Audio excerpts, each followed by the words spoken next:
எமது இறுதி மூச்சுக்கு முன் என்ற ஒரு தலைப்பு தெரிவு செய்யப்பட்டிருக்கிறது. இந்த தலைப்பில் சொல்லப்பட இருக்கக்கூடிய விடயங்களை பொறுத்த வரைக்கும் மனிதனுக்கு மரணம் என்பது நிச்சயமானது. மரணிக்கின்ற அந்த இறுதி நிலையில் மனிதன் எப்படி இருக்க போகின்றான், மரணிக்கின்ற அந்த மரண தருவாயில் எமது மனோநிலைமை எப்படி இருக்க வேண்டும், மரணிக்கின்ற அந்த இறுதி நிலையை நாம் அடைவதற்கு முன்னால் இந்த உலகத்தில் என்னென்ன விடயங்களை நாங்கள் நிறைவேற்றி கொள்ள வேண்டும் என்பன போன்ற பல விடயங்களை உள்ளடக்கியதாக இன்றைய ஹுதுபாவை அமைத்துக் கொள்ளலாம் என்று நினைக்கின்றேன். அன்புள்ள சகோதரர்களே, இந்த உலகத்தில் வாழக்கூடிய எல்லா மனிதர்களும் கருத்து வேறுபாடு இல்லாமல் ஏற்றுக்கொண்ட ஒரு விடயம் என்றால் அது தன்னுடைய மௌத்தை தான். உலகத்தில் வாழக்கூடிய ஒரு நாஸ்திகனாக இருக்கலாம், இறைவன் இல்லை என்று சொல்லக்கூடிய ஒரு மனிதனாக இருக்கலாம், கபருடைய வாழ்க்கை என்பது ஒன்று இல்லை, மறுமை என்கின்ற ஒன்று இல்லை என்று சொல்லக்கூடிய ஒரு நாஸ்திகனாக இருந்தாலும் அவனும் இந்த மரணத்தை ஏற்றுத்தான் இருக்கின்றான். காரணம், இந்த மரணத்தின் யதார்த்தத்தை உலகத்தில் எல்லோரும் கண்டு கொண்டிருக்கிறார்கள். எனவே உலகத்தில் வாழக்கூடிய எல்லா மனிதர்களும் எந்த விதமான கருத்து வேறுபாடு இல்லாமல் முழு மனதோடு ஏற்றுக்கொண்ட ஒரு விடயம் இருக்கும் என்றால் அது நான் என்றைக்காவது ஒரு நாள் மரணிப்பேன் என்கின்ற இந்த உண்மைதான். அதை குர்ஆன் எமக்கு பல இடங்களில் பல முறைகளில் எமக்கு விளங்கப்படுத்துவதை பார்க்கலாம். அல்லாஹு தஆலா அல் குர்ஆனிலே சொல்லுகின்றான், சூரா ஆல இம்ரானுடைய 185வது வசனம், குல்லு நஃப்ஸின் ذائقத்துல் மௌத், ஒவ்வொரு உயிருள்ள ஒவ்வொன்றும் இந்த மரணத்தை சுவைத்தே தீரும் அப்படி என்று அல்லாஹ் ரப்புல் ஆலமீன் சொல்லி காட்டுகின்றான். எனவே மரணம் என்பது நிச்சயமானது, அது உறுதியானது. வஅ்புது ரப்பக ஹத்தா யஅதியகல் யகீன், உங்களுக்கு உறுதியான அந்த யகீனான அந்த நிலை அதை அடைகின்ற வரைக்கும் உமது ரப்பை நீங்கள் வணங்கி வழிபடுங்கள் அப்படி என்று அல்லாஹு தஆலா இந்த மரணத்தை யகீன், அது உறுதியானது நிச்சயமானது என்கின்ற அடிப்படையில் சொல்லித் தருவதை நாங்கள் பார்க்கலாம். எனவே மனிதனுக்கு மரணம் என்பது எப்படி நிச்சயமானதோ அதே போல அந்த மரணத்திற்கு சக்கராத் என்கின்ற ஒரு நிலைமை நிச்சயமானது. அல்லாஹு தஆலா அல் குர்ஆனிலே சொல்லுகின்றான், சூரா காஃபுடைய 19வது வசனத்திலே அல்லாஹ் சொல்லுகின்ற பொழுது, வஜாஅத் சக்ரத்துல் மௌத் பில் ஹக், உண்மையாகவே சத்தியமாகவே சக்கராத் என்கின்ற ஒரு நிலைமை அந்த மௌத்துக்கு இருக்கின்றது. ذَلِكَ مَا كُنْتَ مِنْهُ تَحِيدٌ, அந்த சக்கராத்தை அடைகின்ற பொழுது எந்த நிலையை அடையக்கூடாது என்று மனிதன் விரண்டோடி கொண்டிருந்தானோ அதுதான் அந்த நிலைமை என்று அந்த மனிதனுக்கு சொல்லப்படும் என்று அல்லாஹு தஆலா அல் குர்ஆனிலே சொல்லி காட்டுகின்றான். அன்புள்ள சகோதரர்களே, எனவே இந்த உலகத்தில் மரணிக்கக்கூடிய ஒவ்வொரு மரணத்திற்கும், அது நல்ல மரணமாக இருக்கலாம், ஒரு மோசமான மனிதனுடைய மரணமாக இருக்கலாம், எல்லோருக்கும் சக்கராத் என்கின்ற ஒரு நிலையை அல்லாஹ் ரப்புல் ஆலமீன் வைத்துத்தான் இருக்கிறான். இந்த உலகத்தில் மிகச்சிறந்த மனிதனாக நாம் உயிரிலும் மேலாக நேசிக்கக்கூடிய எமது தூதர் ஸல்லல்லாஹு அலைஹி வஸல்லம் அவர்கள் கூட இந்த உலகத்தில் 2 மனிதர்கள் அனுபவிக்கின்ற அந்த சக்கராத்துடைய நிலையை ஒரு மனிதனாக அல்லாஹுடைய தூதர் அனுபவித்துத்தான் இந்த உலகத்திலே மரணித்தார்கள்.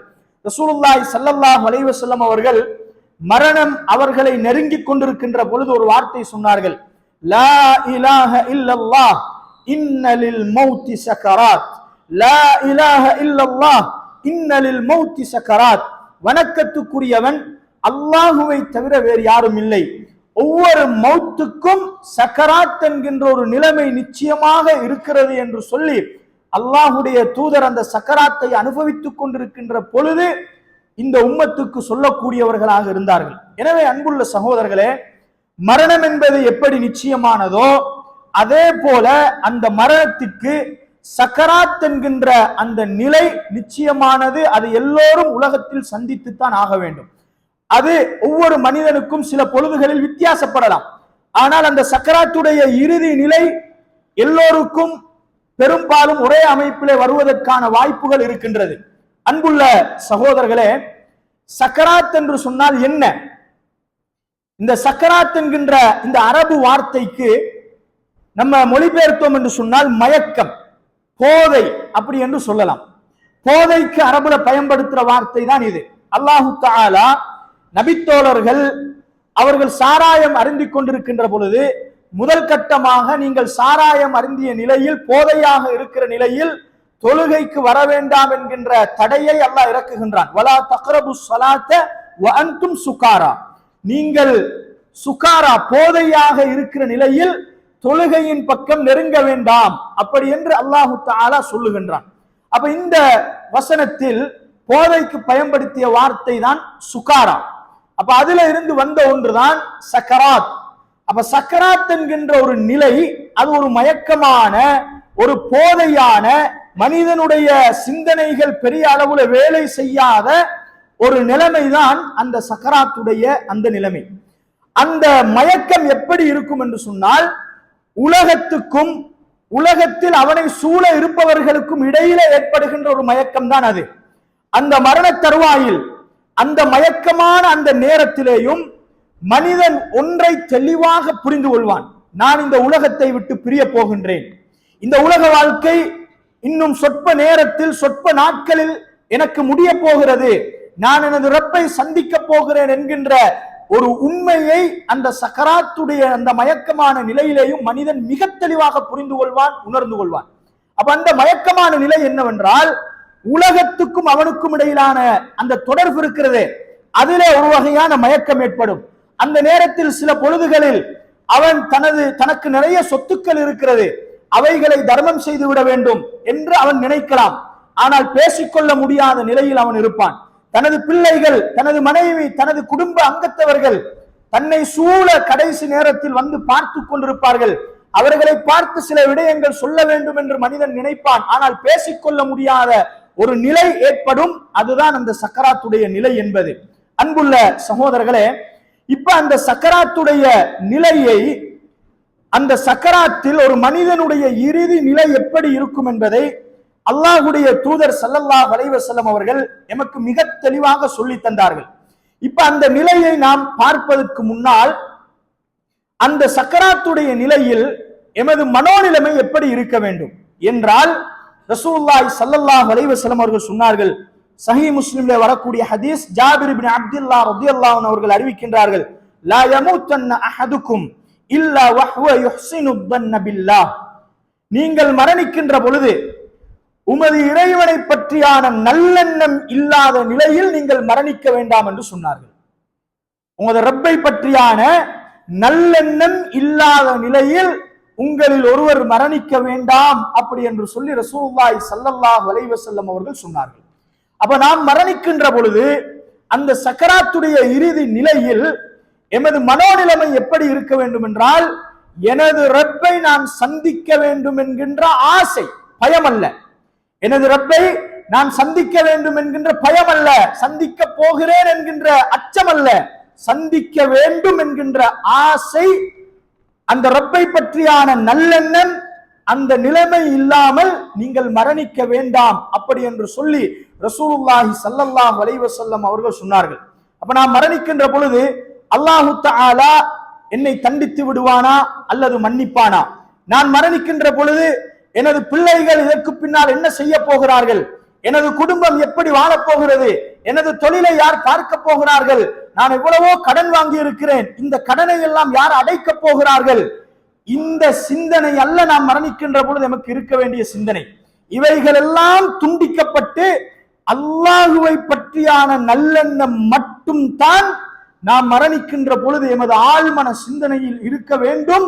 அந்த நிலைமை இல்லாமல் நீங்கள் மரணிக்க வேண்டாம் என்று சொல்லி ரசூலுல்லாஹி ஸல்லல்லாஹு அலைஹி வஸல்லம் அவர்கள் சொன்னார்கள். அன்புள்ள சகோதரர்களே, அந்த நிலைமை, அந்த நல்லெண்ணம் என்பது எப்படிப்பட்டது, அது எப்படி இருக்க வேண்டும் என்பதை ரசூலுல்லாஹி ஸல்லல்லாஹு அலைஹி வஸல்லம் அவர்கள் இன்னொரு செய்தியில எமக்கு விளங்கப்படுத்துகிறார்கள். சஹீஹ் முஸ்லிம்ல வரக்கூடிய ஹதீஸ், அபூ ஹுரைரா ரலியல்லாஹு அன்ஹு அவர்கள் அறிவிக்கின்றார்கள். நபிகளார் சொல்லுகிறார்கள் ஸல்லல்லாஹு அலைஹி வஸல்லம், மன் அஹப்ப லிகா அல்லாஹ் அஹப்பல்லாஹு லிகாஅஹு, யார் அல்லாஹுவை சந்திக்க வேண்டும் என்று ஆசைப்படுகின்றாரோ அல்லாஹுவும் அந்த மனிதனுடைய சந்திப்பை ஆசைப்படுவான் என்று சொன்னார்கள். வமன் கரிஹ லிகா அல்லாஹ் கரிஹ அல்லாஹு லிகாஅஹு. யார் அல்லாஹுவை சந்திப்பதை வெறுக்கிறார்களோ அல்லாஹுவும் அந்த மனிதனின் சந்திப்பை வெறுப்பான் என்று சொல்லி ரசூலுல்லாஹி ஸல்லல்லாஹு அலைஹி வஸல்லம் அவர்கள் சொன்னார்கள். அன்புள்ள சகோதரர்களே, இப்ப இங்க வந்திருக்கக்கூடிய எல்லார்ட்டையும் நீங்க எல்லோரும் அல்லாஹுவை சந்திப்பதை விரும்புகிறீர்களா வெறுக்கிறீர்களா என்ற ஒரு கேள்வியை கேட்டால் நாம் எல்லோரும் என்ன பதில் சொல்லுவோம்? எனது ரப்பை நான் சந்திப்பதை ஆசைப்படுகிறேன் என்று சொல்லுவோம். அந்த பதில் எங்கிருந்து வரும்? எமது அறிவால், எமது சிந்தனை தெளிவால் அந்த பதிலை நாங்கள் சொல்லுவோம். இப்ப அப்படி பதில் சொல்லக்கூடிய ஒரு மனிதனிடத்தில் நீங்கள் அப்படி என்றால் மரணிப்பதற்கு தயாரா என்று கேட்டால் யாரும் மௌத்தை விரும்ப மாட்டார்கள். இதே சந்தேகம் ஆயிஷா ரலியல்லாஹு அன்ஹா அவர்களுக்கு வருகிறது. ரசூலாட்ட போய் கேட்டார்கள், அல்லாஹுடைய தூதரே, அல்லாஹுவின் சந்திப்பை விரும்புகின்ற ஒரு மனிதன் உடனடியா மௌத்தா போறதுக்கு ஆசைப்படணுமா இல்லையா? என்ன மௌத்தா போனா தான் அல்லாஹ்வை சந்திக்கணும். அப்ப அல்லாஹ்ட சந்திப்பை விரும்புற ஒரு மனுஷன் உடனடியாக மரணத்துக்கு அவர் தயாராகணும். அவர் மௌத்தை விரும்ப வேண்டும். எங்களில் யாரும் மௌத்தை விரும்ப மாட்டோமே அல்லாஹுடைய தூதரே என்று சொல்லி இந்த ஆயிஷா ரலியல்லாஹு அன்ஹா அவர்கள் ரசூலுல்லாஹி ஸல்லல்லாஹு அலைஹி வஸல்லம் அவர்களிடத்திலே கேட்டார்கள். அன்புள்ள சகோதரர்களே, உலகத்தில் வாழக்கூடிய ஒரு முஃமினாக இருந்தாலும் மௌத்தை விரும்ப மாட்டான். இன்னும் கொஞ்சம் காலம் வாழணும், இன்னும் நான் அமல் செய்யணும், சுவனத்தின் அந்தஸ்துக்களை நான் அடைந்து கொள்வதற்கு இன்னும் நான் நிறைய வணக்கங்கள் செய்ய வேண்டும் என்றுதான் ஒரு மனிதன் ஆசைப்படுவான்.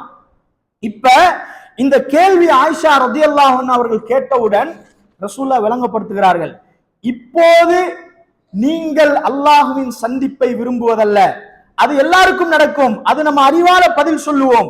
எந்த நிலையில் நீங்கள் அல்லாஹுவின் சந்திப்பை விரும்ப வேண்டும் என்று சொன்னால், இதா ஷஹஸல் பஸர், உங்களுடைய பார்வைகள் அப்படியே விழித்து போகின்ற பொழுது, வஹஷ்ரஜ ஸத்ர், உங்களுடைய இதயத்திலே இருந்து வெளிப்படுகின்ற அந்த மூச்சினுடைய சத்தம், உள்ள வாங்கி வெளியே விடுகின்ற அந்த சத்தம் இருக்கிறதே, அது கேட்கின்ற பொழுது, வக்ஷஅர்ரல் ஜில்த், தோள்கள் எல்லாம் சிலிர்த்து போகின்ற பொழுது, வதஷன்னஜத்தில் அஸாபி, விரல்கள் எல்லாம் அப்படியே விரிந்து சுருங்கிக் கொள்கின்ற பொழுது, மன் அஹப்ப லிகா அல்லாஹ் அஹப்பல்லாஹு லிகாஅஹு, அந்த நேரத்தில் யார் அல்லாஹுவின் சந்திப்பை விரும்புவாரோ அல்லாஹும் அவருடைய சந்திப்பை விரும்புவான் என்று சொன்னார்கள்.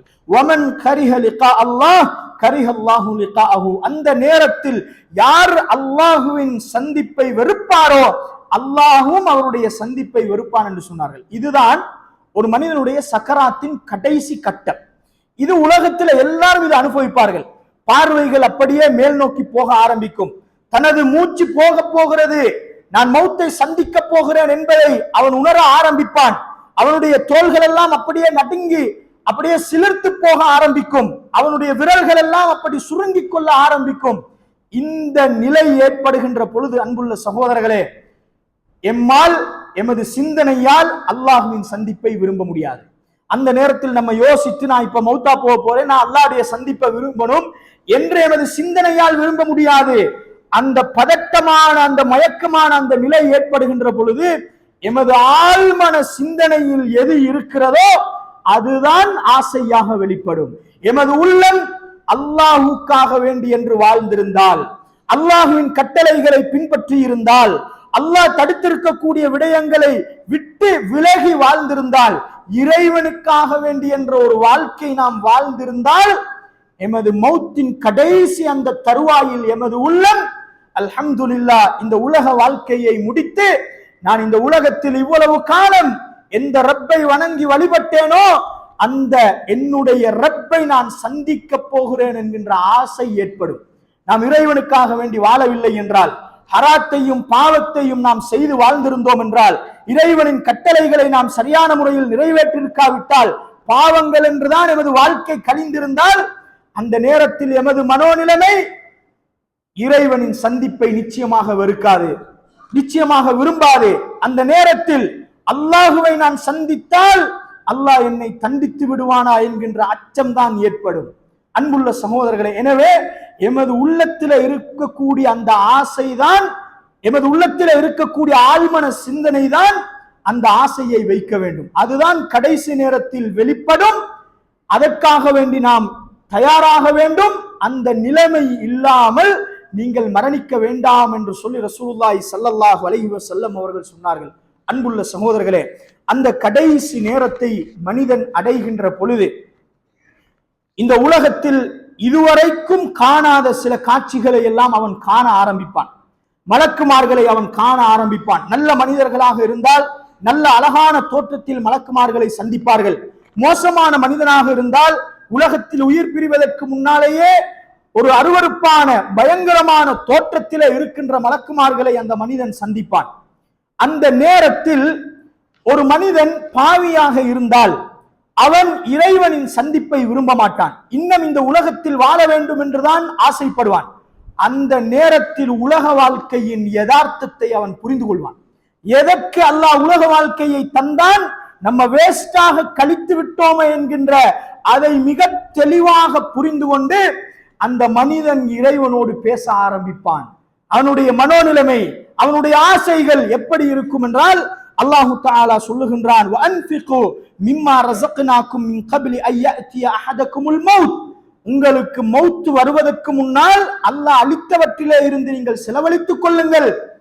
கடைசி நிலைமையில என்ன நடக்கும் என்றால் ஃபயகூல ரப்பி லௌலா அഖர்தனி இலா அஜலின் கரீப். அந்த மனிதன் அல்லாஹ்விடத்திலே கேட்பான், யா அல்லாஹ், இப்ப நான் மௌத்தா போகிறேன், என்னுடைய கடைசி நிலைமை எனக்கு விளங்குகிறது, என்னை இன்னும் கொஞ்சம் காலம் உலகத்துல வாழ வையா அல்லாஹ், எனக்கு இன்னும் கொஞ்சம் நீ அவகாசத்தை தந்துடியா அல்லாஹ். எதற்காக?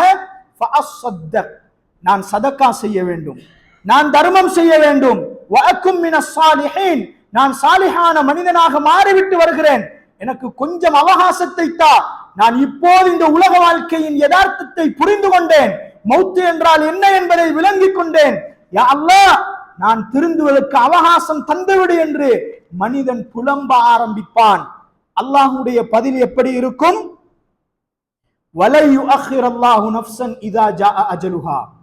உங்களோட மௌத்துடைய அந்த அஜல், அது முடிவு நேரம் அது வந்து விட்டால் கொஞ்சம் கூட பிற்படுத்தப்பட மாட்டாது என்று அல்லாஹ் ரப்புல் ஆலமீன் பதில் சொல்லுவான். உங்களுக்கு 50 வருடம் தந்தோம், 60 வருடம் தந்தோம், இந்த 60 வருட வாழ்க்கையிலேயே நீங்கள் ஒன்றும் செய்யவில்லை, இதற்கு பிறகு நீங்கள் என்ன செய்ய போகிறீர்கள்? உங்களுடைய அஜல் வந்து விட்டால் நீங்க என்ன கெஞ்சினாலும் சரி அவகாசம் தரப்பட மாட்டாது என்று அல்லாஹ் பதில் சொல்லுவான்.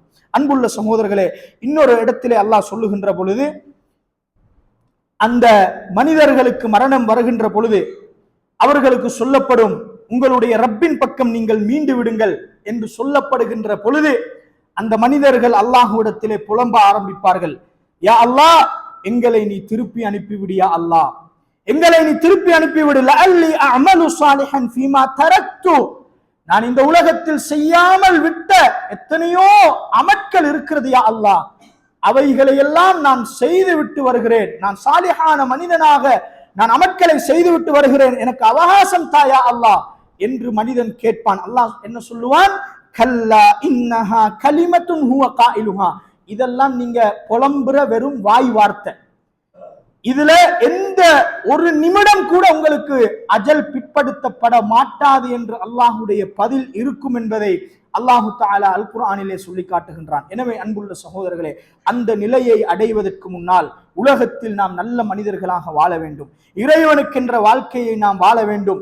இறைவன் காட்டி தந்த அடிப்படையில் எமது அன்றாட வாழ்க்கையை இபாதத்துக்களாக இருக்கலாம், சமூக ரீதியான கடமைகளாக இருக்கலாம், குடும்ப வாழ்க்கையாக இருக்கலாம், எல்லா சந்தர்ப்பங்களிலேயும் அல்லாஹ்வும் அல்லாஹ்வுடைய தூதரும் காட்டி தந்த அடிப்படையில் நாம் வாழ்ந்து அந்த சக்கராத்தின் பொழுது எமது மனோநிலைமை இறைவனை விரும்பக்கூடிய அமைப்பில் இருக்க வேண்டும் என்பதற்காக, அதற்காக எமது மனோநிலைமையை நாம் தயார் செய்து மரணிக்கின்ற பொழுது இறைவனை பற்றியான நல்லெண்ணம் உள்ள மனிதர்களாக நாங்கள் மரணிக்க வேண்டும். அல்லாஹ் ரப்புல் ஆலமீன் எனக்கும் உங்களுக்கும் அருள் புரிவானாக.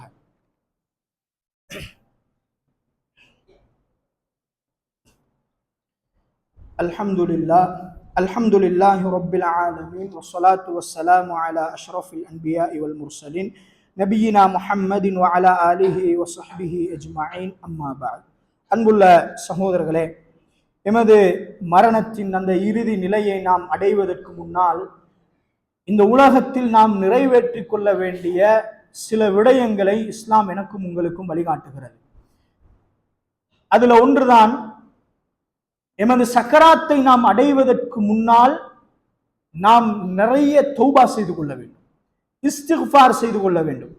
நாம் செய்யக்கூடிய பாவங்களிலே இருந்து மீண்டு அல்லாஹ்விடத்தில் நாம் பாவ மன்னிப்பு தேடிக்கொள்ள வேண்டும். இதை நாங்கள் பிற்படுத்தக்கூடாது. நாளைக்கு செய்து கொள்வோம், நாளைக்கு மறுநாள் அந்த தௌபாவை செய்து கொள்வோம். கிடைக்கின்ற சந்தர்ப்பத்தில் பள்ளிவாசலுக்கு போகின்ற பொழுது அல்லது வெள்ளிக்கிழமை நேரத்தோடு போய் நாம் தௌபாவிலே ஈடுபட்டுக் கொள்வோம் என்று தௌபாவை நாம் ஒரு காலமும் பிற்படுத்தி விடக்கூடாது.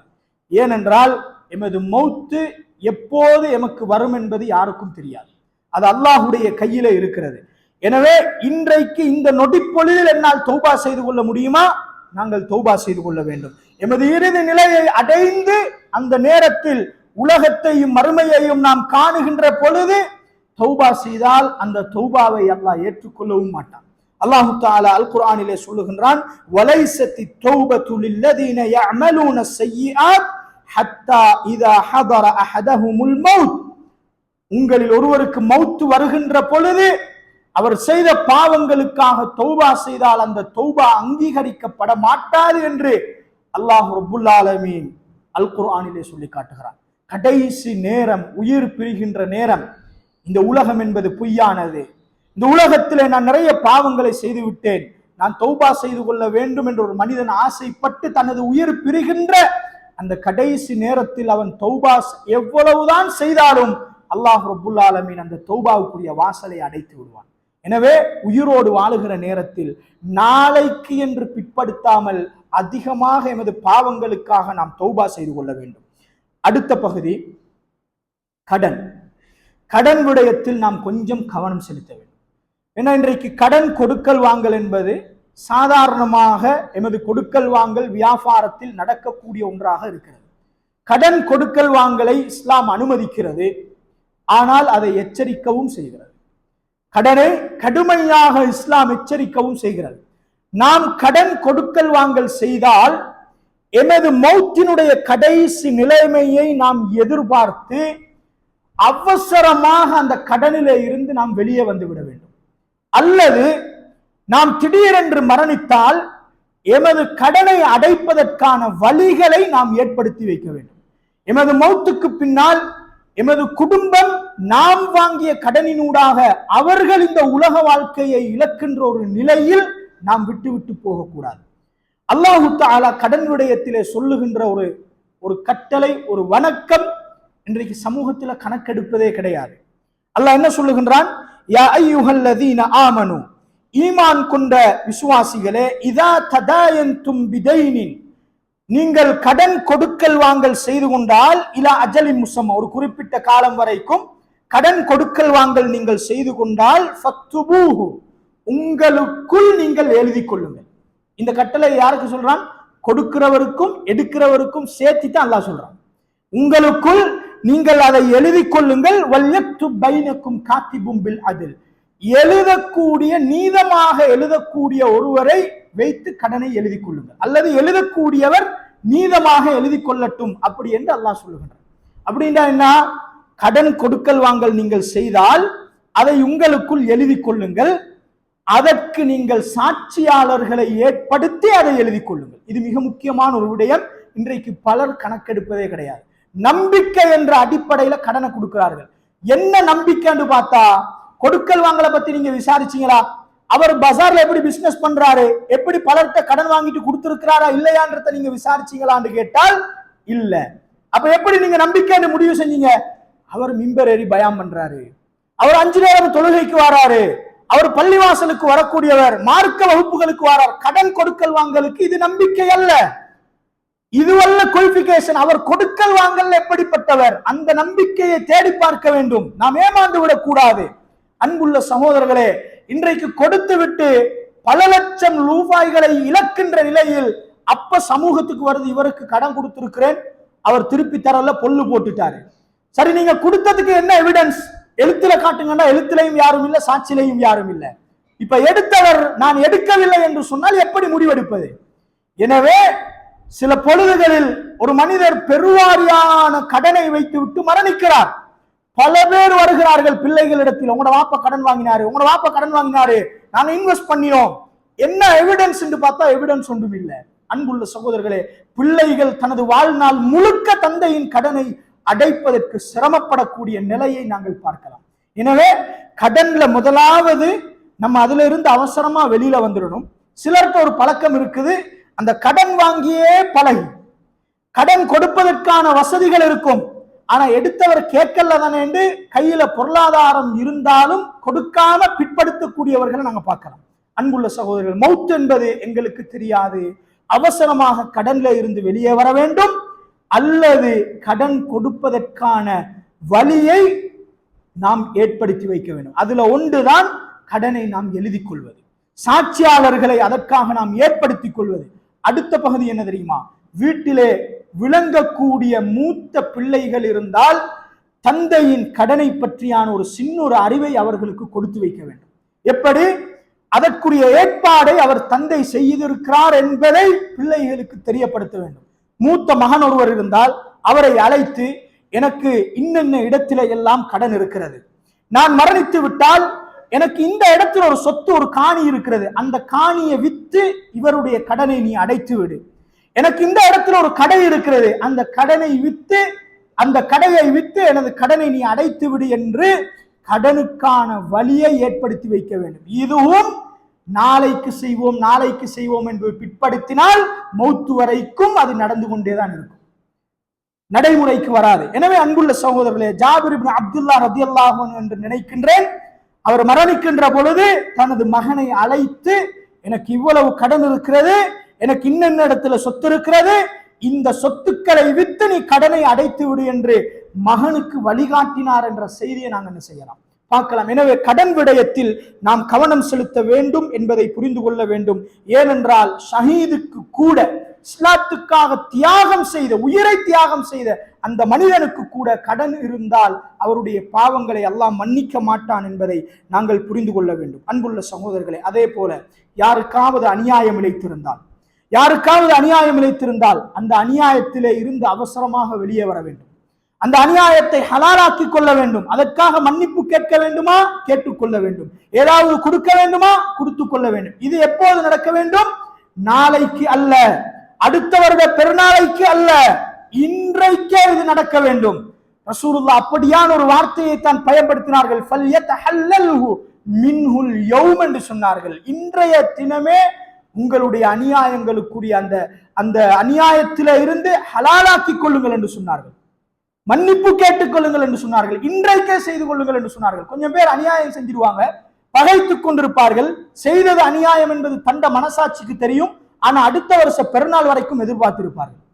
மௌத் என்பது நிச்சயம் இல்லை, இன்றைக்கே அதை நாம் நிறைவேற்றிக் கொள்ள வேண்டும். அன்புள்ள சகோதரர்களை, கடைசியாக வசியத், இது மிக முக்கியமான ஒரு விடயம். மரணிக்கின்ற பொழுது ஒவ்வொரு மனிதனும் வசியத் என்கின்ற ஒரு கடமையை நிறைவேற்ற வேண்டும். அல்லாஹ் தஆலா அல் குர்ஆனிலே சொல்லுகின்றான், குதிப அலைக்கும் இதா ஹதர அஹதகுமுல் மௌத் இன் தரக கைரனில் வசியத்து லில் வாலிதைனி வல் அக்ரபீன பில் மஅரூஃப். நீங்கள் விட்டு செல்லக்கூடிய நல்ல செல்வங்களிலே இருந்து உங்களுடைய பெற்றோர்களுக்கும் நெருங்கின உறவினர்களுக்கும் நீங்கள் வசியத்து செய்யுங்கள் என்கின்ற கட்டளையை அல்லாஹ் சொல்லுகின்றான். இந்த கட்டளை பின்னால மாற்றப்படுது. நெருங்கிய உறவினர்களுக்கும் அனந்தர சொத்துக்களில் வரக்கூடிய உறவினர்களுக்கும் பெற்றோர்களுக்கெல்லாம் வசியத்து செய்ய முடியாது. ரசூல் அந்த சட்டத்தை மாத்தினார்கள். அப்ப அல்லாஹ்வுடைய கட்டளை என்னென்றால், நீங்க சொத்துக்களை விட்டுட்டு போறீங்க என்றால் வசியத்து நீங்கள் நிறைவேற்ற வேண்டும். என்ன வசியத்து? தன்னுடைய சொத்தில் எனது மௌத்துக்கு பின்னால் இந்த சொத்தை நான் வக்ஃப் செய்கின்றேன், ஒரு மஸ்ஜிதுக்கோ அல்லது ஏதாவது ஒரு சமூகத்தில் ஒரு தேவைக்கோ நான் கொடுக்க வேண்டும் என்கின்ற ஆசை, எனது மௌத்துக்கு பின்னால் எனக்கு நன்மைகள் வேண்டும் என்கின்ற ஒரு ஆசை இருந்தால் அதற்கான வசியத்தை நாம் செய்ய வேண்டும். எனது சொத்திலே இருந்து இதை நீங்கள் நிறைவேற்றி விடுங்கள். அல்லது சில பொழுதுகள்ல சிலருக்கு எடுத்து வளர்த்த பிள்ளைகள் இருக்கலாம், அந்த பிள்ளைகளுக்கு அனந்தர சொத்து என்ற அடிப்படையில எந்த பங்கும் அவர்களுக்கு போகாது. சில பொழுதுகளில் எமது மௌத்துக்கு பின்னால் அவர்களுக்கு சொத்தில்லாத ஒரு நிலை ஏற்படுகின்ற பொழுது அவர்களுடைய வாழ்க்கை கேள்விக்குறியாகலாம். எனவே அவர்களுக்காக அல்லாஹ் சொத்து போவதற்கு வைத்திருக்கக்கூடிய ஒரு வழிதான் இந்த வசியத். முழு சொத்தையும் அவர்களுக்காக வசியத்து செய்ய வேண்டும் என்பது அல்ல. வசியத் என்பது வளர்த்த பிள்ளைகளுக்கு மட்டும் தான் நடக்க வேண்டும் என்பதும் அல்ல. வசியத் என்பது பொதுவானது. எனவே இப்படியான ஒரு நிலை எமது குடும்பங்களிலே இருந்தால் அந்த பிள்ளைகளுக்கு நாம் வசியத்து செய்யலாம். எமது வசியத் அது யாருக்காக இருந்தாலும் எமது சொத்தில் 3ல் 1 பகுதிக்கு உள்ளதான் அது அமைய வேண்டும். 3ல் 1 அல்லது சிறந்தது என்ன தெரியுமா, 3ல் 1 விட குறைவாக வசியத்து செய்வது. ஏண்டால் ஒரு மனிதன் தந்த கடைசி கட்டத்துல இந்த உலகத்துடைய யதார்த்தத்தை அவர் தெளிவா புரிவார். உலகம் நிரந்தரமானது அல்ல, மறுமைதான் நிரந்தரமானது என்பதை அவர் தெளிவா புரிகிற நேரம் அவர் முழு சொத்தையும் வசியத்து செய்ய வேண்டும் என்றுதான் ஆசைப்படுவார். முழு சொத்தையும் தர்மம் கொடுத்துட வேண்டும் என்றுதான் ஆசைப்படுவாரு. இஸ்லாம் அதற்கு அனுமதிக்கல. நீங்க வசியத்தாக செஞ்சுட்டு போறீங்களா, உங்களோட மவுத்துக்கு பின்னால உங்களோட சொத்து உங்களோட கபருக்கு தேவைன்றதுக்காக முழு சொத்தையும் கொடுக்க முடியாது. உங்களுக்கு பிள்ளைகள் இருக்கிறார்கள், அவர்களுக்கு உங்களோட சொத்துல பங்கு போக வேண்டும். நீங்க தர்மம் செய்யணும் என்று ஆசைப்படுகின்றீர்களா, 3ல் 1 உங்களது மௌத்துக்கு பின்னால் வசியத்தாக செய்துவிட்டு போகலாம், அல்லது அதை விட குறைவாக. எனவே இதை நாம் கவனம் செலுத்திக் கொள்ள வேண்டும். சில பொழுதுகள்ல சிலர் என்ன செய்வாங்கன்னா, மௌத்தா போற கட்டத்துல ஒரு மூத்த புள்ள வாப்பாவோட சேர்ந்து ஒரு பிசினஸ் பண்ணிப்பாரு, அல்லது குடும்பத்துல ஒரு ஆள் பிசினஸோ ஏதோ ஒன்று வாப்பாவோட சேர்ந்து செஞ்சிருப்பாரு. அவருக்கு வாப்பா வசியத்து செய்வார், நான் மௌத்தா போனதுக்கு போற இந்த கடையை இந்த மகனுக்கு கொடுத்துருங்க. இந்த வசியத்து ஏற்றுக்கொள்ளப்பட மாட்டார். லா வசியத்த லிவாரிசின். ஒரு மனிதன் மரணித்தால் அல்லாஹ் சொல்லக்கூடிய அடிப்படையில் அனந்தர சொத்துக்கள் போய் சேருமே, அந்த மனிதர்களுக்கு வசியத்து செய்ய முடியாது. அவர் மரணித்து விட்டால் அல்லாஹ் சொல்லக்கூடிய அமைப்பில் தான் அவருடைய சொத்துக்கள் பிரிக்கப்பட வேண்டும் என்பதையும் நாம் புரிந்து கொள்ள வேண்டும். அன்புள்ள சகோதரர்களே, எனவே வசியத் என்கின்ற அந்த கடமையை எமது மௌத்துக்கு முன்னால் நாம் நிறைவேற்ற வேண்டும். அதுல இன்னும் ஒரு முக்கியமான ஒரு பகுதி தான், ஒரு மனிதன் விரும்பினால் இதையும் வசியத்து செய்யலாம். நாம் வாழுகின்ற பொழுது குர்ஆன் சுன்னாவோடு வாழ்ந்திருப்போம், இறைவனுக்காக வேண்டி என்று வாழ்ந்திருப்போம், பிதஅத்துகளை விட்டும் தூரமாக இருப்போம். சில பொழுதுகளில் எமது குடும்பத்தில் பல பேர் பிதஅத்துவாதிகளாக இருப்பார்கள். நாம் மரணித்து விட்டால் எமது ஜனாசாக்கள் எந்த அடிப்படையில் அடக்கப்பட வேண்டும் என்பதை நாம் வசியத்தாக செய்யலாம். நான் விரும்பினால் வசியத்தாக செய்யலாம். எப்படி? நான் வாழ்ந்தது இப்படித்தான், எனது மௌத்துக்கு பின்னாலும் எனது ஜனாசா குர்ஆன் சுன்னா அடிப்படையில் தொழுவிக்கப்பட்டு குளிப்பாட்டப்பட்டு கஃனிடப்பட்டு அடக்கம் செய்யப்பட வேண்டும் என்பதை குடும்பத்தார்களை அழைத்து, இந்த வசியத்து 2 பேருக்குள்ள முடிஞ்சிடப்படாது. மகனை மட்டும் கூப்பிட்டு சொன்னா சில பொழுதுகள் அவர் மறைச்சிடுவார். சமூகமயப்படுத்த வேண்டும். சமூகத்தில் முக்கியமான பொறுப்புதாரிகளை அழைத்து இந்த வசியத்தை செய்து கொள்ள வேண்டும். இதையும் நாம் விரும்பினால் செய்து கொள்ளலாம். எனவே அன்புள்ள சகோதரர்களே, இன்னும் மௌத்துக்கு முன்னால் நிறைவேற்ற வேண்டிய நிறைய கடமைகள் இருக்கிறது. அவைகளை படிப்போம். எமது மௌத்துக்கு நாம் தயாராகுவோம். எந்த நிலையிலேயும் எனக்கு மரணம் வந்தால் அதற்கு நான் தயாரான நிலையில் தான் எனது உலக வாழ்க்கையில் எல்லா பகுதிகளையும் நான் அமைத்து வைத்திருக்கிறேன் என்கின்ற ஒரு நிலைமை எல்லா சந்தர்ப்பங்களிலேயும் அந்த திருப்தி எமது மனதிலே இருக்க வேண்டும். எனவே மரணிக்கின்ற பொழுது அல்லாஹுவை பற்றியான நல்லெண்ணம் உள்ள மனிதர்களாக நாங்கள் மரணிப்போம். அல்லாஹ் ரப்புல் ஆலமீன் எனக்கும் உங்களுக்கும் அருள் புரிவானாக. ஹதா மா இன்தி வல் இல்மு இன்தல்லாஹ். அகூலு கௌலி ஹதா அஸ்தக்ஃபிருல்லாஹ் லி வலக்கும் வ ஆஹிரு தஅவானா அல்ஹம்துலில்லாஹி ரப்பில் ஆலமீன்.